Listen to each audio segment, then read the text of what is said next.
오늘 우리가 함께 살펴볼 왕들은 남유다 19대 왕인 여호하스 왕과 20대 왕인 여호야김 왕입니다. 자, 이제 남유다 역사가 이제 얼마 안 남았습니다. 이제 몇 명 왕이 안 남았다라고 하는 거죠. 그래서 여기서 다시 한번 남유다의 영적인 흐름을 다시 한번 정리를 해보도록 하겠습니다. 이 다윗 왕조로부터 쭉 왕들이 이어져 이제 내려왔는데, 북이스라엘과 달리 남유다는 선한 왕이 훨씬 더 많았습니다. 자, 그런데 이 아하스 왕을 기점으로 해서 악한 왕들이 이제 많아지게 됩니다. 그러니까 아하스 왕 때부터 영적인 암흑기에 들어가게 되는 거죠. 특별히 이제 므낫세 왕이 다스릴 때 남유다가 이제 바벨론에 멸망하기 약 100년 전에 이제 이 므낫세가 이제 왕이 되는데, 그가 왕으로 있으면서 55년 동안 백성들이 심각한 죄악에 빠져들어가게 됩니다. 그래서 하나님의 진노를 돌이키기에 너무 깊은 죄에 들어가게 되는 거죠. 또 그의 아들 아몬 왕 역시 2년 동안 자기 아버지와 똑같이 악한 일을 행하게 됩니다. 그렇게 57년간 어둠의 시대가 지나가게 되고, 그 다음에 훌륭한 요시야 왕이 8살에 왕의 자리에 앉게 됩니다. 그리고 12년이 지나서 요시야 왕 20살 때 돼서야 비로소 개혁을 하기 시작을 했다라고 하는 거죠. 그래서 12년 동안 요시야가 왕으로 있었던 12년 동안은 사실 아무것도 할 수가 없었던 악한 상태가 그냥 그대로 지속된 상태다라고 얘기할 수 있습니다. 자, 그렇다면 영적인 암흑기의 시절이 므낫세와 아몬을 합쳐서 57년간 지속되었고, 또 요시야가 개혁하기 이전에 12년 동안 악한 일을 계속 지속했다라고 한다면 합해서 69년간 계속해서 악한 일을 이 남유다 사람들이 행했다라고 하는 것을 알 수 있죠. 물론 요시야가 훌륭한 왕이 되어서 20살 때부터 그가 죽던 39까지 19년 동안 계속해서 종교개혁을 하고 있었습니다만, 남유다에 내려질 하나님의 진노를 바꾸기에는 혼자 하기에는 역부족이었다라고 하는 겁니다. 그렇게 선한 왕 요시야가 죽고, 그 다음에 여호아하스와 여호야김이 또다시 악한 일을 행하게 되는 거죠. 그래서 또다시 요시야 왕 개혁 이전의 상태로 돌아가게 됩니다. 자, 그러면 구체적으로 이 두 왕이 어떤 삶을 살았는가를 함께 살펴보도록 하겠습니다. 19대 왕이었던 여호아하스 이야기를 하려면 아버지 요시야 왕부터 얘기를 해야 됩니다. 요시야 왕의 마지막 모습을 말씀을 드려야 되는데, 우리가 읽었던 오늘 본문의 말씀의 내용입니다. 북왕국 이스라엘을 누가 멸망시키느냐? 아수르가 멸망을 시킵니다. BC 721년에 북이스라엘이 멸망하게 되죠. 북이스라엘이 멸망할 때 그때 당시에 남유다의 왕이 히스기야 왕입니다. 히스기야 왕. 그때 당시 활동했던 선지자가 이사야 선지자가 활동을 했었죠. 자, 히스기야 다음에 므낫세, 아몬, 요시야 왕까지 아수르가 계속해서 세력을 유지하게 되는데, 그런데 이 아수르가 세력이 점점 약화가 됩니다. 힘이 빠지게 되는 거죠. 자, 힘이 빠지게 되면 주변 세력들에 의해서 이제 공격을 받게 됩니다. 아수르가 힘이 빠지니까 유다 남쪽에 있었던 이집트 그 바로 왕이 아수르를 쳐들어 가려고 올라가게 됩니다. 자, 원정길을 가게 되는데, 지도를 한번 보세요. 그 안에 넣어드린 지도를 보시면 애굽에서 아수르로 올라가려고 하면 이 남유다를 거쳐 가야 됩니다. 자, 그런데 요시야 왕은 아직까지 아수르에게 이제 조공을 바치는 나라입니다. 조공을 바치는 나라로서 애굽에게 길을 열어주지 마라라고 하는 아수르 왕의 명령을 듣지 않을 수가 없었습니다. 자, 그리고 애굽 군대가 이 남유다 땅을 지나가는 것을 남유다 왕으로서 그냥 지켜볼 수가 없었다라고 하는 거죠. 그래서 요시야가 군대를 이끌고 예루살렘에서 북쪽으로 약 100km 정도 떨어져 있는 무깃도라고 하는 곳까지 이제 가게 됩니다. 이 무깃도가 어딘지 보이십니까? 예루살렘에서 대각선으로 보여 있는 곳이 무깃도라고 하는 겁니다. 자, 거기에서 이제 전열을 벌이고 애굽 군대와 싸우려고 하니까 애굽 왕이었던 이 바로느고가 이렇게 얘기합니다. 요시야여, 내가 당신과 무슨 상관이 있느냐? 나는 너희 나라를 치려고 하는 것이 아니라 아수르를 치려고 하는 것이다. 그러니까 길을 터줘라 라고 좋은 말로 얘기를 합니다. 자, 그런데 요시야가 그 권고의 말을 듣지 않고 대장부가 한번 칼을 뽑았으면 무라도 잘라야지 라고 하는 마음으로 버티다가 이 바로의 궁수에 활을 맞고 결국 상처를 입고 다시 예루살렘으로 돌아가는 도중에 그 전차 가운데서 죽음을 이제 맞이하게 됩니다. 훌륭했던 왕이었던 요시야가 다소 아쉽게 삶을 이제 마감하게 되죠. 요시야가 이렇게 죽으니까 훌륭했던 왕이었으니까 백성들 마음 가운데는 훌륭하게 장례를 치러야 되겠다라고 장례를 치르고 나서 이 위기 시기에 하루라도 빨리 왕을 세워야 되겠다라고 하는 마음을 가지고 장로들과 제사장들이 모여서 회의를 해서 요시야 왕 가운데 한 명을 왕으로 세우게 됩니다. 요시야 아들이 4명이 있습니다. 역대상 3장 15절의 말씀 보면 4명의 아들의 이름이 나오게 되는데 요하난, 여호야김, 시드기야, 살룸 이렇게 4명의 아들이 있습니다. 자, 이 왕자 중에서 이 막내였던 살룸이라고 하는 이 왕자가 남유다를 다스리기에 가장 적당해 보인다라고 결정을 해서 이 막내였던 살룸이라고 하는 왕자를 여호와하스라고 하는 이름을 주어서 남유다 19대 왕이 되게 됩니다. 자, 그런데 여호와하스를 왕으로 삼는 과정 가운데 이 남유다의 지도자들이 생각해야 되는데 생각하지 않았던 간과했던 부분이 있습니다. 그게 뭐냐 하면 요시야 왕이 애굽과 전쟁에서 패배를 합니다. 패전국은 승전국의 말을 들어야 됩니다. 그런데 이 남유다 사람들이 이 애굽 바로느고의 말을 전혀 듣지 않고 자기 마음대로 자기가 보기에 적당한 왕을 세우게 되었다라고 하는 거죠. 자, 이 말을 바로느고가 듣고 자기를 무시했다. 그리고 승전국인 이 애굽을 무시했다라고 해서 여호와스를 부릅니다. 포로로 잡아가게 되는 거죠. 그래서 여호와스가 원정군, 애굽의 원정군의 부대가 있었던 리블라라고 하는 곳으로 이제 불러 올리게 됩니다. 리블라고 하는 곳이 어딘지 한번 지도를 한번 보세요. 아까 무깃도에서 약 북쪽으로 200km 정도 올라가 있는 곳이 리블라라고 하는 겁니다. 자, 거기에 붙잡혀 올라가게 되는데 그러면서 원정군이 애굽으로 결국은 돌아가게 됩니다. 아수르 치는 것을 뒤로 하고 돌아가게 되는데 병사들과 함께 여호와스가 포로로 애굽까지 끌려가게 됩니다. 그렇게 끌려가서 거기에서 다시는 돌아오지 못하게 되고 거기서 죽음을 맞이하게 되죠. 자, 이 일에 대해서 선지자 예레미야가 예언을 했습니다. 예레미야 22장 한번 찾아보겠습니다. 예레미야 22장 10절부터 12절까지 말씀입니다. 예레미야 22장 10절부터 12절까지 말씀입니다. 자, 예레미야 22장 10절부터 12절까지 말씀 같이 읽겠습니다. 시작. 너희는 죽은 자를 위하여 울지 말며 그를 위하여 애통하지 말고 잡혀간 자를 위하여 슬피 울라. 그는 다시 돌아와 그 고국을 보지 못할 것임이라.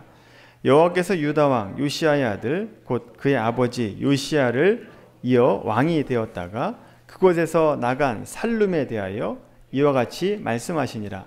그가 이곳으로 다시 돌아오지 못하고 잡혀간 곳에서 그가 거기서 죽으리니 이 땅을 다시 보지 못하리라. 아멘. 여기 보면 11절에 이 살룸이 바로 요시야의 막내 아들 여호와하스 19대 왕을 말하는 겁니다. 자, 그렇게 바로느고는 여호와스를 잡아가서 자기 마음에 맞는 왕을 대신 삼으려고 자기를 돕게 하기 위해서 자기 마음에 맞는 왕을 이제 세우게 됩니다. 자, 그러다 보니까 요시야의 아들 가운데 누가 적당할까 살펴보다가 여호아스보다는 나이가 많지만 유대 지도자들에 의해서 선택받지 못했던 둘째 아들 엘리야김을 여호야김이라고 하는 이름을 주어서 남유다 20대 왕으로 삼게 됩니다.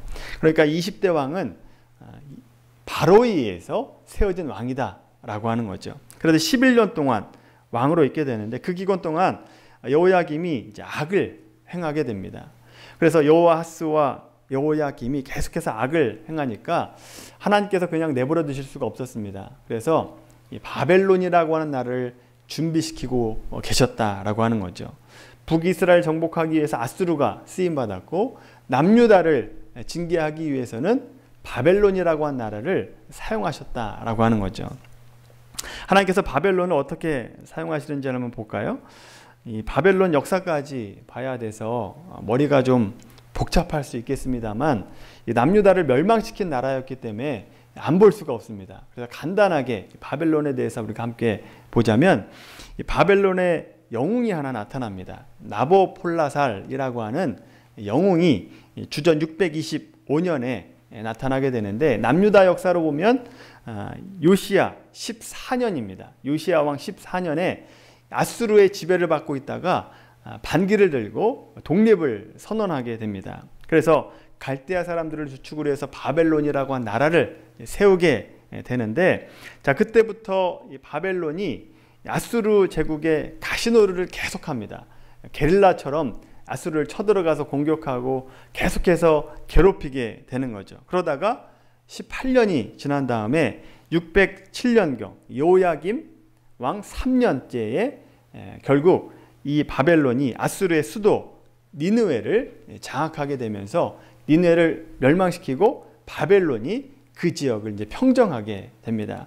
자 그리고 예레미야 25장 1절 말씀 보시면 여호야김 4년째 될 때에 바벨론 왕의 아들 나보폴라살의 아들로 군대 총사령관으로 있었던 느부갓네살이 군대를 이끌고 예루살렘으로 쳐들어오게 됩니다.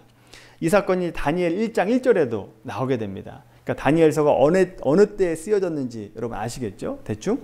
자, 다니엘서가 그때 쓰여졌는데 이렇게 느부갓네살이 예루살렘을 공격을 해서 여호야김이 사로잡혀서 쇠사슬로 결박당하게 됩니다. 자, 이 말씀이 역대하 36장에 나옵니다. 한번 찾아보겠습니다. 역대하 36장 말씀.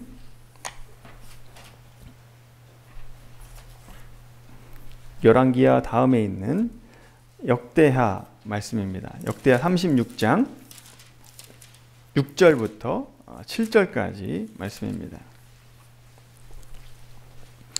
역대하 36장 6절부터 7절까지 말씀 보시면 느부갓네살이 예루살렘에 와서 행한 일에 대해서 좀 더 구체적으로 말씀해 주고 있습니다. 6절부터 7절 같이 읽습니다. 시작. 바벨론 왕 느부갓네살이 올라와서 그를 치고 그를 쇠사슬로 결박하여 바벨론으로 잡아가고 느부갓네살이 또 여호와의 전 기구들을 바벨론으로 가져다가 바벨론에 있는 자기 신당에 두었더라. 아멘. 여기 보면 여호야김을 잡아가고 라고 되어 있지만 실제로 여호야김을 끌고 갔다라고 하는 기록이 없습니다. 그래서 그냥 잡아가려고 결박했다라고 보는 게 맞습니다. 그리고 이때 왕족이었던 또 지식층이었던 사람들을 다 바벨론으로 끌고 가게 됩니다. 그래서 이때 당시에 끌려갔던 사람들이 여러분이 알고 있던 다니엘과 세 친구들이 여호야김 4년째에 끌려가게 되면서 바벨론 왕을 섬기게 되는 거죠. 자 그렇게 여호야김 4년째 바벨론 군대가 남유다를 쳐들어와서 공격을 해서 거의 나라가 넘어가게 생겼는데 이 바벨론이 남유다를 완전히 멸망시키지 않습니다. 갑자기 그 바벨론 군대를 후퇴하게 되는데 그 까닭이 뭐냐 하면 바로 그때 느부갓네살의 아버지였던 이 나보폴라살이 죽습니다. 그래서 느부갓네살이 어쩔 수 없이 자기 고국으로 돌아갈 수밖에 없었다라고 하는 거죠. 아버지 장례도 치러야 되고 자기가 왕의 자리에 앉아야 되니까 급히 후퇴를 하게 됩니다. 그 대신 바벨론이 남유다를 속국으로 이제 만들게 되죠. 그래서 유다는 바벨론의 속국이 이제 됩니다. 좀 전에는 아수르 속국이었는데 이제는 바벨론의 속국이 되는 비참한 삶을 역사를 가지게 되죠. 자, 그 이후에 여호야김은 바벨론의 속국으로 바벨론을 3년을 섬깁니다. 그렇게 3년을 섬기다가 마음이 바뀝니다. 바벨론을 배신하게 되죠. 강대국이었던 바벨론을 배신하고 독립하겠다라고 선언을 합니다. 자, 그런데 이때 당시에 느부갓네살이 바로 쳐들어오질 않아요. 의외로 그냥 내버려 둡니다. 그런데 그냥 내버려 두는 것이 아니라 그 주변의 많은 나라들, 암몬이나 모압이나 그런 나라를 통해서 자꾸 그들을 시켜서 공격을 하게 합니다. 게릴라전을 계속해서 받으면서 괴롭힘을 받게 되는 것이 남유다였습니다. 그래서 열왕기하 24장 2절의 말씀 보면 이렇게 괴롭힘을 받는 것이 그냥 된 것이 아니라 하나님의 뜻대로 되었다라고 하는 것을 알 수 있습니다. 하나님께서 유다를 쳐서 멸하라고 하셨다라고 그렇게 쓰여져 있다라고 하는 거죠. 그렇게 해서 주전 602년부터 597년까지 5년간 유다는 주변 이방 국가들로부터 계속해서 괴롭힘을 이제 받게 됩니다. 자, 그러다가 여호야김이 죽음을 이제 맞이하게 되는데 오늘 본문에는 그 선조에게 돌아갔다라고 간략하게 쓰여져 있지만 예레미야 선지자는 그 죽음에 대해서 좀 더 자세하게 말씀해 주고 있습니다. 예레미야 22장 말씀을 한번 찾아보겠습니다. 예레미야 22장 말씀입니다.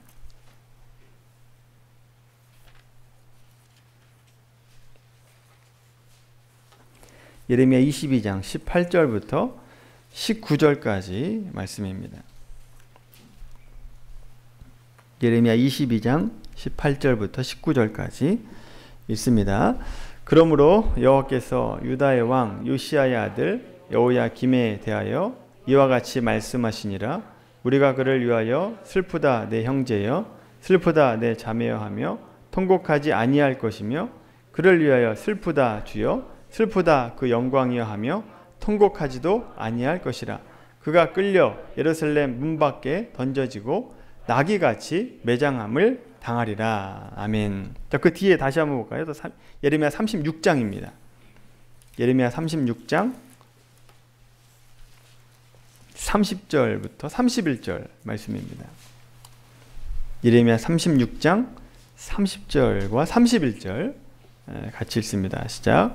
그러므로 여호와께서 유다의 왕 여호야김에 대하여 이와 같이 말씀하시니라. 그에게 다윗의 왕위에 앉을 자가 없게 될 것이요, 그의 시체는 버림을 당하여 낮에는 더위 밤에는 추위를 당하리라.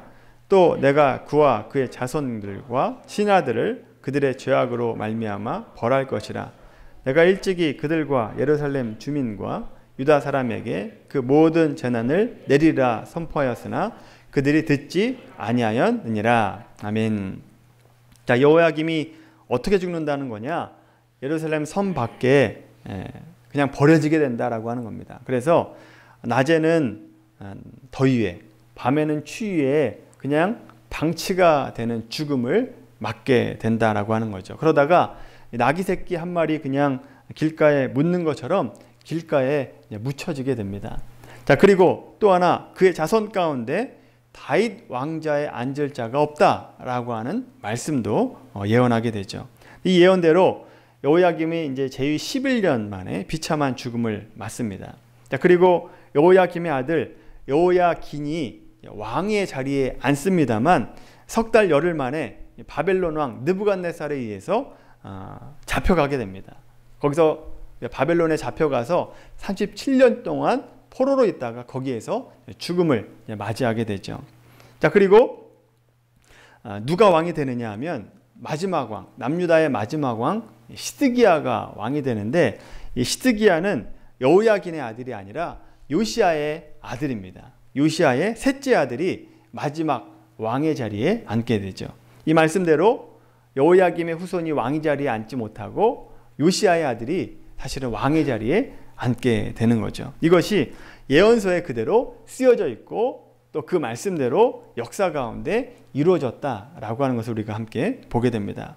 여러분, 좀 복잡한 내용 우리가 함께 살펴봤지만 중요한 것은 뭐냐? 여호야하스와 여호야김이 그냥 죽은 것이 아니라 하나님의 예언이 있었고 그 예언대로 이루어졌다라고 하는 겁니다. 그래서 여러분, 이 말씀을 보면서 우리가 생각해야 될 것은 하나님의 말씀은 언제나 신실하게 그대로 이루어진다라고 하는 겁니다. 그 말씀 하나 한 점도 흐트러지지 않고 그대로 이루어진다라고 하는 것을 보게 되죠. 오늘 말씀 보시면 19대 왕 여호아스는 예레미야 22장 10절부터 12절의 말씀대로 애굽에 잡혀가서 거기에서 돌아오지 못하고 죽음을 맞이합니다. 20대 왕 여호야김은 예레미야 22장 18절 이후의 예언대로 그가 어떻게 죽을 것인지와 그의 자녀가 왕이 되지 못할 것이다 라고 하는 그 예언대로 말씀이 이루어지게 되죠. 하나님의 말씀은 그대로 이루어진다라고 하는 것을 우리에게 증명해 보여주고 있는 겁니다. 또 뿐만 아니라 여러 민족의 우리 믿음의 선조들을 통해서도 말씀이 그대로 이루어진다라고 하는 것을 우리에게 보여주고 있죠. 그런데 여러분, 안타깝게도 우리가 말씀을 볼 때 우리는 보고 싶은 것만 보고 믿고 싶은 것만 믿는다라고 하는 거죠. 말씀으로 내 생각을 변화시키려고 노력하는 것이 아니라 내가 가지고 있는 생각이 맞다라고 하는 것을 증명하려고 성경을 끌어다 쓰고 있는 경향이 너무나 많습니다. 여러분, 하나님의 말씀을 믿는 사람들은 하나님의 말씀을 그대로 있는 그대로 받아들일 수 있어야 됩니다. 그 말씀 전체를 내 말씀으로 받아야 되고 이 말씀으로 내 생각을 바꾸려고 노력해야 된다라고 하는 거죠. 그렇지 않으면 우리가 보고 있는 여호야김과 같은 사람이 됩니다. 여러분, 여호야김과 같은 사람이 어떤 사람인가 오늘 우리가 함께 살펴보진 않았지만 이번 주 중에 있었던 큐티 말씀이 예레미야 선지자의 말입니다. 예레미야 36장에 보면 이렇게 말씀해요. 예레미야 36장 23절 말씀만 제가 읽겠습니다. 여호디가 서너 쪽을 낭독하면 이 왕이 여호야김입니다. 여호야김이 칼로 그것을 연하여 베어 화롯불에 던져서 두루마리를 모두 태웠더라. 이 본문의 말이 어떤 내용이냐 하면 왕이 고관들에 의해서 왕의 고관들이 여호야김에게 예레미야 선지자가 주었던 말씀을 여호야김에게 말씀하고 있는 겁니다. 두루마리에 있는 말씀을 읽어주는 거예요. 근데 그렇게 읽어주니까 여호야김의 태도가 어떤 태도를 보였느냐? 왕이 화롯불에 앉아 있었는데 화롯불에 앉아서 읽어주는 대로 자기에게 두루마리가 손에 잡히면 그걸 작은 칼로 다 잘라가지고 화롯불에 던졌다라고 하는 겁니다. 얼마나 안타까운 일입니까? 말씀을, 두루마리를 다 칼로 잘라가지고 불에 던져서 태웠다라고 하는 겁니다. 그럼 이 말씀이 자기가 좋아하는 말씀이 아니기 때문에, 내가 듣고 싶은 말이 아니기 때문에 칼로 잘라가지고 불에 던졌다라고 한 얘기입니다. 물론 오늘날 나는 성경을 태우지 않는다라고 생각하면서 안심할 수 있겠습니다만, 많은 그리스도인의 삶을 보면 여호야김과 같이 별반 다르지 않은 삶을 산다라고 하는 겁니다. 말씀을 신실하게 믿지 않고 다만 자기의 성공과 행복을 위한 하나의 수단 정도로만 말씀을 사용한다라고 하는 거죠. 그래서 말씀이 자기의 이익에 반대되고 자기의 이익에 대치된다라고 생각하면 언제든지 찢어서 태워버리는 그런 행동을 직접 하진 않지만 마음으로, 행동으로 하고 있다라고 하는 겁니다. 말씀을 무시하는 것이 결국 불을 태우는 것과 마찬가지인 행동이다라고 하는 거죠. 여러분은 말씀 앞에 어떻게 반응하십니까? 말씀을 정말 내 말씀으로 받고 어떤 말씀이 온다 할지라도, 심지어 나를 찌르는 말씀이 온다 할지라도 그 말씀을 내 말씀으로 받고 고치려고 하고 회개하고 하나님 앞으로 나아가려고 노력하고 있느냐라고 하는 겁니다.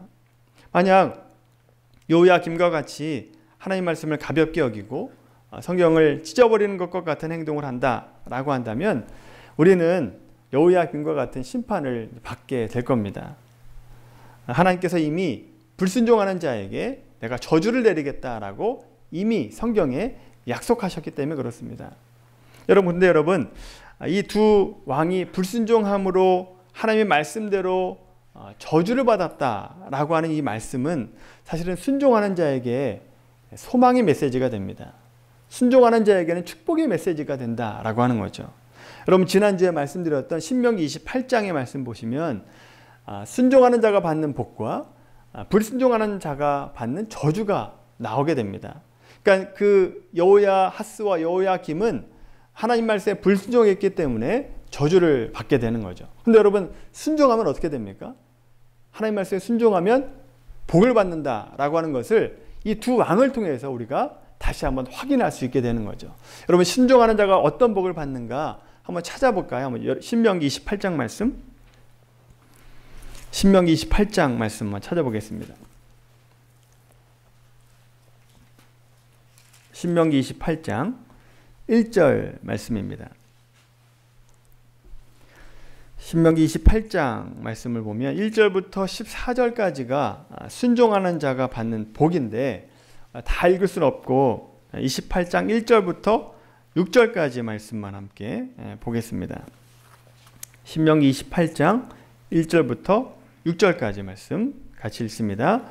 내가 내 하나님 여호와의 말씀을 삼가 듣고 내가 오늘 내게 명령하는 그의 모든 명령을 지켜 행하면 내 하나님 여호와께서 너를 세계 모든 민족 위에 뛰어나게 하실 것이라.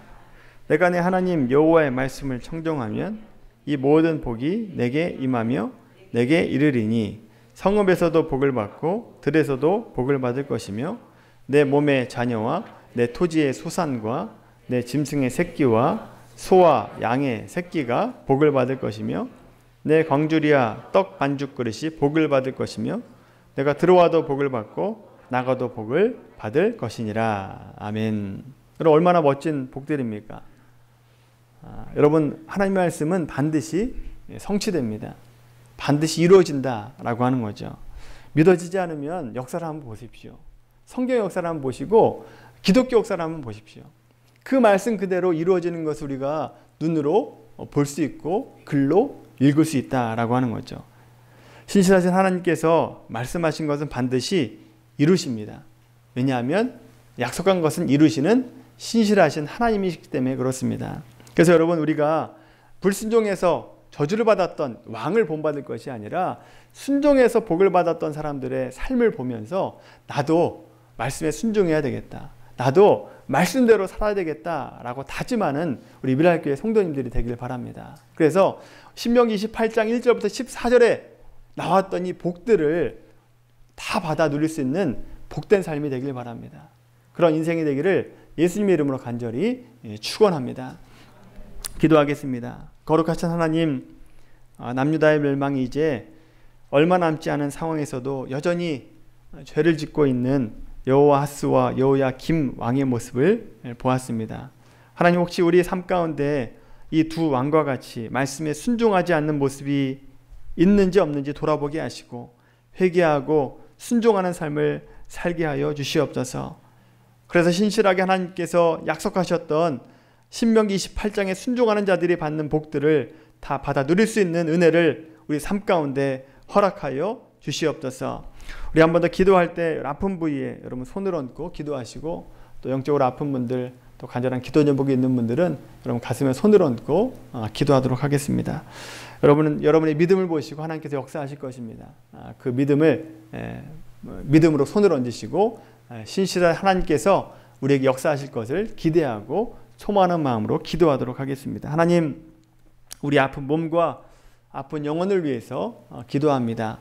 여러분 이 세상에 과학이 발달했다 하지만 의학이 발달했다 하지만 아직까지 못 고치는 병이 얼마나 많은지 모릅니다. 그러나 그 못 고치는 병들이 하나님의 손에 의해서 고쳐질 수 있음을 우리가 믿습니다. 하나님께서 그렇게 약속하셨고 또 우리가 그것을 이미 역사를 통해서 보고 있습니다. 그 역사적인 사실이 내 삶 가운데도 나타나게 하여 주시옵소서. 건강한 영과 육을 가지고 하나님을 섬기는 자가 될 수 있도록 축복하여 주시옵소서. 또 간절한 기도 제목을 가지고 기도하는 성도들이 있습니다. 하나님 그 기도에 응답하여 주시옵시고 긍휼히 여겨 주셔서 그 기도가 응답되는 역사와 축복을 허락하여 주시옵시고 하나님의 때에 하나님의 방법으로 응답되는 놀라운 은혜와 축복들을 경험케 하여 주시옵소서. 감사하며 살아계신 예수님의 이름으로 기도하옵나이다. 아멘.